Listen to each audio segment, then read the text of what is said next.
Hey there, folks. Diane here, 36, female, and boy, do I have a story to tell that'll leave you shocked and bewildered.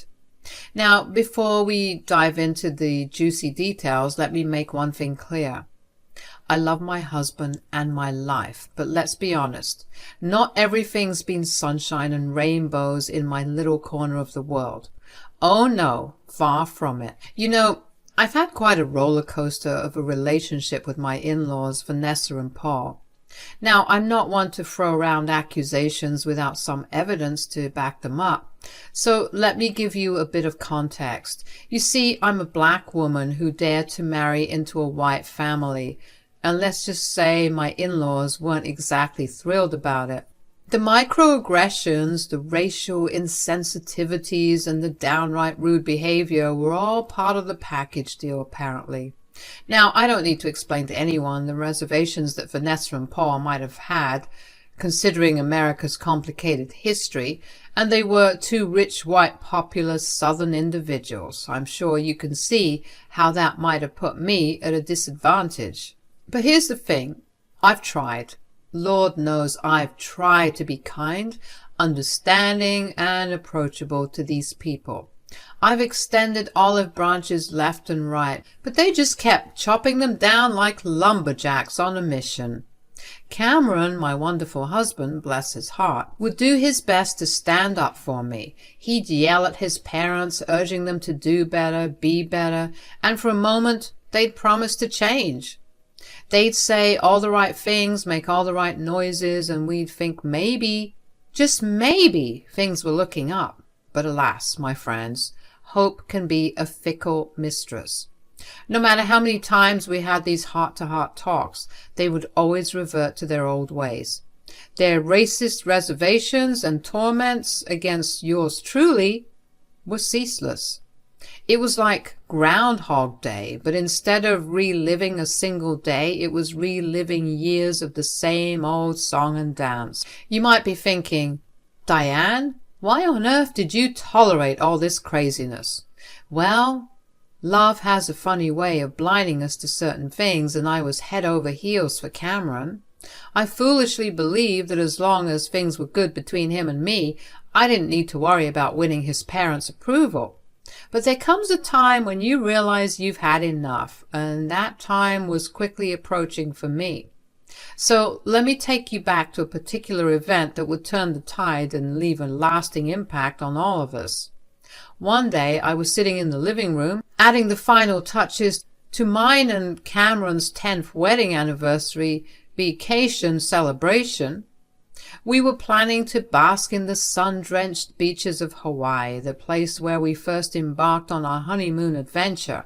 Cameron and I were eager to celebrate this milestone and create new memories together.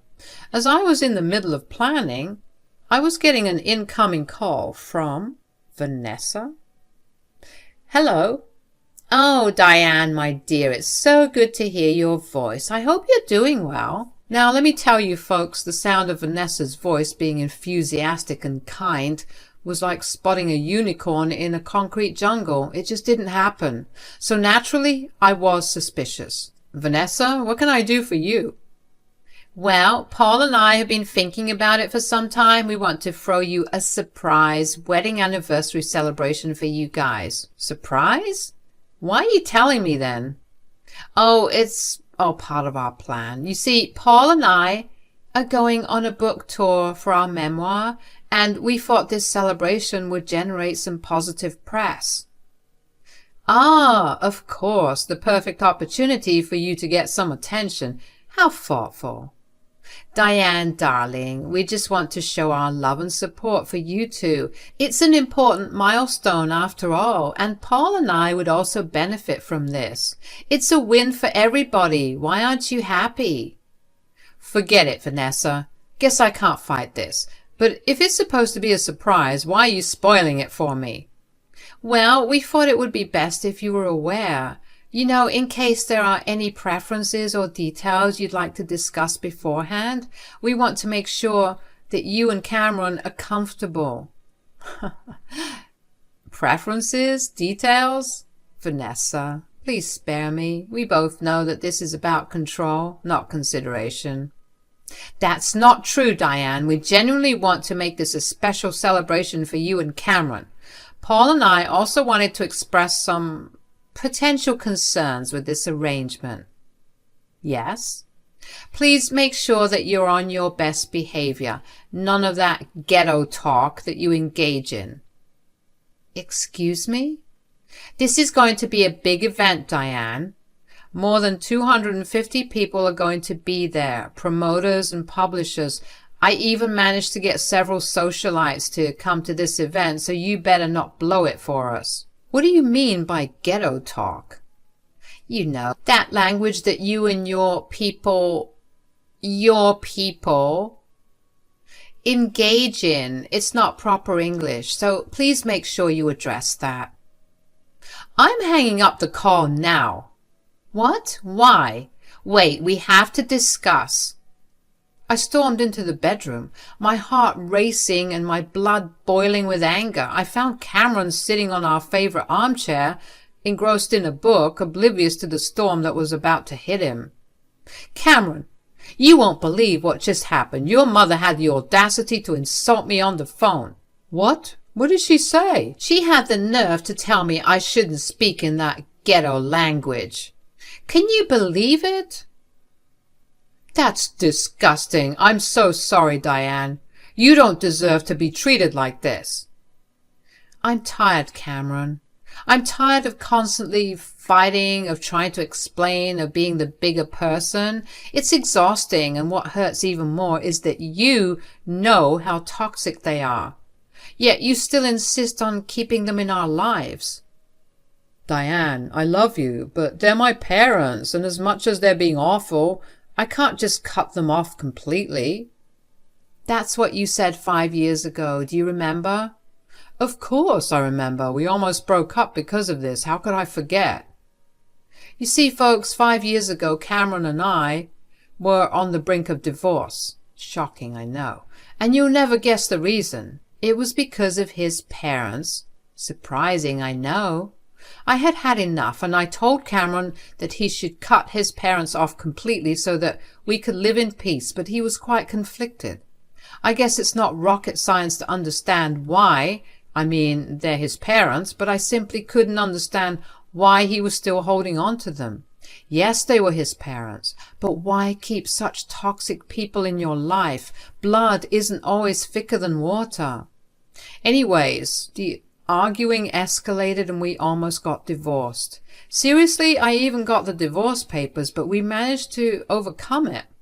What can I say? We just loved each other a lot, and we decided that we'd weather the storm together, hoping that things would change with time, as things normally do. But things stayed the same. His parents were as racist as ever, and we continued the cycle. And what has changed since then? Nothing. They're still the same, and it's affecting us and our happiness. It's affecting my happiness. I know, Diane. I know it's difficult, but I can't just cut them off completely. It's complicated. Complicated, Cameron? Sometimes the right thing to do is also the most difficult thing to do. We deserve to live our lives without this constant drama, without their racist antics. We deserve peace and happiness. Don't you think that I deserve that? Tears welled up in my eyes as the weight of our situation bore down on me. The thought of losing Cameron, the man I loved so deeply, was devastating. But I couldn't continue down this path of endless frustration and pain. Cameron, I'm at breaking point. I've been at this breaking point for years now. I need you to understand that. I can't keep sacrificing our well-being for the sake of toxic relationships. We need to seriously consider cutting them off, once and for all. Diane, I need some time to think. I love you and I don't want to lose you. Let's talk about this more. Please understand that it's not an easy decision for me. Time flew by as we immersed ourselves in the preparations for the anniversary celebration. Vanessa and Paul took charge, leaving no stone unturned to make the event flawless. Surprisingly, they included us in every step of the planning process, seeking our opinions and genuinely valuing my input. It was a refreshing change to see them being so attentive and interested in what I had to say. Diane, what do you think about this color scheme? We want everything to be perfect for you and Cameron. Well, I actually think the blue and gold combination would be lovely. It's elegant and timeless. To my surprise, they didn't dismiss my suggestion or belittle my opinion as they had done in the past. Instead, they nodded, genuinely considering my words. You're right, Diane. Blue and gold it is. We want this celebration to reflect your love and happiness. As much as we want to be in good graces with the public eye, we are prioritizing you two. It's your day, after all. Cameron and I exchanged surprised looks, cautiously optimistic that maybe, just maybe, Vanessa and Paul were undergoing a transformation. We entertained the possibility that their previous actions were more of ignorance than genuine animosity. However, deep down, I couldn't fully dismiss my reservations. It seemed a bit too convenient that their newfound kindness aligned perfectly with the release of their joint memoir and the need for positive publicity. Something felt off, and I couldn't shake that nagging suspicion. Did you see that, Diane? Maybe this book tour has forced them to reevaluate their actions. It's possible, Cameron, but let's not forget their past behavior. We need to be cautious and not let our guard down completely. As the preparations kept going, I couldn't help but notice how they were involving us in every single detail of the event. They wanted our input on the guest list, the menu, and even the music. It felt weird to suddenly be included like this, but I went along with it, waiting for something to go wrong. On the surface, it seemed like our relationship with Vanessa and Paul was getting better. They even managed to keep their racist remarks to themselves during that time. But deep down, I couldn't shake the feeling that their kindness was just a front, a way to make sure they looked good for their book tour. The day of the anniversary celebration finally arrived, and I couldn't deny the grandeur of the event they had orchestrated. It was really fancy. The venue was adorned with blue and gold decorations, but as I had requested, the tables meticulously set and the atmosphere exuded a sense of celebration. Our friends and family were gathered, equally waiting for the surprise, not knowing that we were ready in the loop. There was also a boatload of unfamiliar faces wielding cameras and iPads, the journalists, photographers, and other publicity people, no doubt. As I stood by Cameron's side, anticipation filled the air. Vanessa and Paul, wearing fake smiles, approached us, ready to unveil their grand surprise. Diane, Cameron, we hope you're ready for the biggest surprise of your lives. Yes, of course, surprise. Right. When you two come out, pretend to be shocked, okay? Diane, if you could cry, that would be lovely. And sweetie, remember what we said. No ghetto language, please. Both of you are going to be giving a speech. This needs to go perfectly. Really, Mom? What? You're being racist right now. No, dear, never. What are you talking about? Anyways, this has to go smoothly, okay? Don't dare mess this up for us.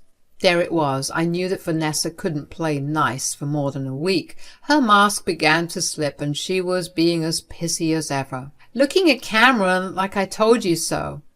Let's just get this over with. Cameron and I, standing outside ready to enter the venue, trying to act all surprised and thrilled like two puppets in a circus.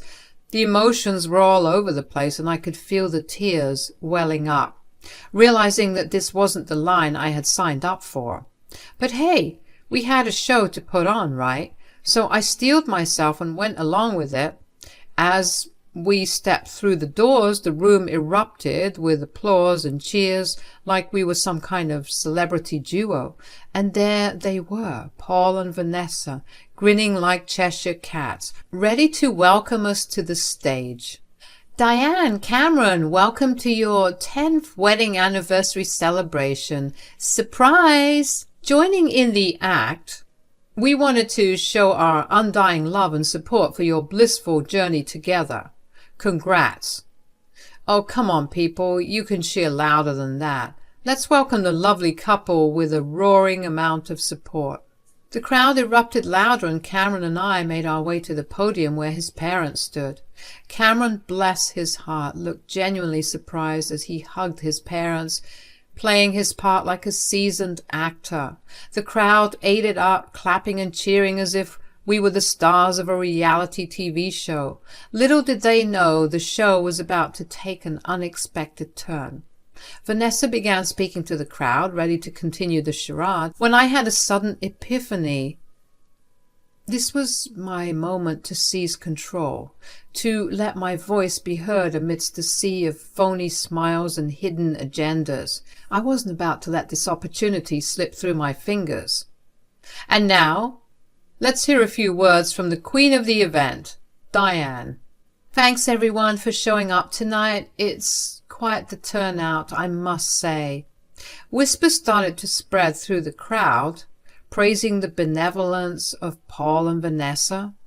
Oh, how little they knew about what was about to go down. Now, I want to take a moment to express my heartfelt gratitude, not just for this fabulous celebration, but for the lawyers of endless support from my in-laws. Paul and Vanessa exchanged looks of anticipation, their faces beaming and ensuring that the camera people were capturing this moment. They were probably expecting a gushing tribute. Well, they were in for a surprise of their own. Tonight, I want to thank you both for teaching me a valuable lesson. You've shown me just how strong I can be in the face of adversity. Your presence in my life has been a constant reminder of the importance of standing up for what I believe in, even when I'm faced with ignorance and bigotry from you two. The room collapsed into stunned silence, like someone had pressed the mute button on their applause. Paul and Vanessa's forced smile started to fade, their colors shining through for a moment. Vanessa looked at me like she was going to kill me. What the hell are you doing? Carrying on, my voice steady and unwavering. This celebration is not just about Cameron and me. It's a celebration of love that transcends barriers, challenges outdated beliefs, and unites us all. It's a reminder that acceptance and unity should be at the core of our lives, regardless of our differences. The room fell into a hushed stillness. You could practically hear a pin drop. The paparazzi and the publicity crew were probably scratching their heads, wondering how to spin this unforeseen turn of events. But you know what? Deep down in that moment, I felt a surge of power coursing through my veins. I took control of the narrative, snatching back my voice from a room suffocating with fakeness and phoniness. Ain't nobody gonna dictate my story for me. All right, you all. Here's where things took an unexpected turn. As the rumors and whispers spread through the crowd, I could feel the tension rising, but I wasn't about to back down. Not this time. Look, you all. I've been keeping up this prim and proper act for way too damn long. It's time to speak my truth. For 10 whole years I've endured racism and constant hatred from Paul and Vanessa.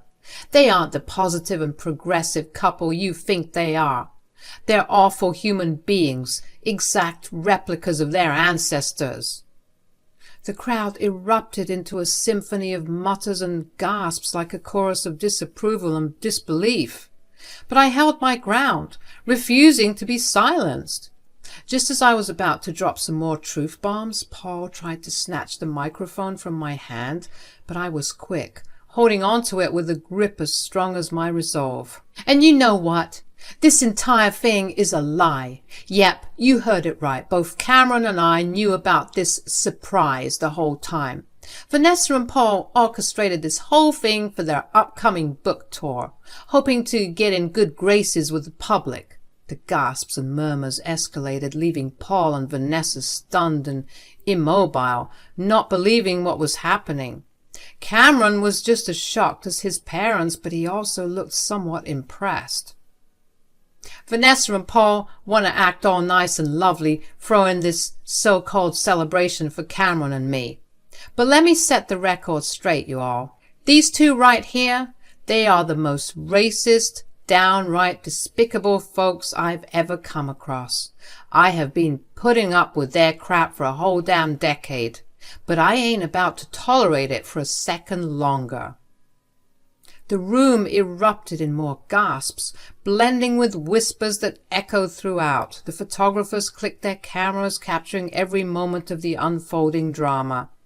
The publishers, with expressions of clear disgust, seemed taken aback by the accusations being hurled at Paul and Vanessa.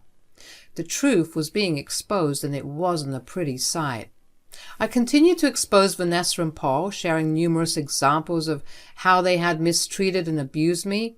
With each revelation, the crowd grew increasingly restless, as if they were ready to take up pitchforks and torches and start a riot. What began as gasps and murmurs quickly escalated into anguished shouts from the crowd.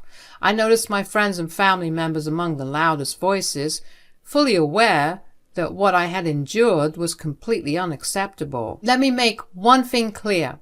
I will no longer tolerate this toxic environment, Cameron. I can't be with you as long as these two are in our lives. Love shouldn't come at the cost of our self-respect and dignity. I'm leaving, with or without you. Cameron wavered at my words. He understood the gravity of the situation, his expression a mix of determination and sadness. We should never feel afraid to speak up against the mistreatment we face. Racial ignorance is nothing but a shield for those too proud to admit their prejudices.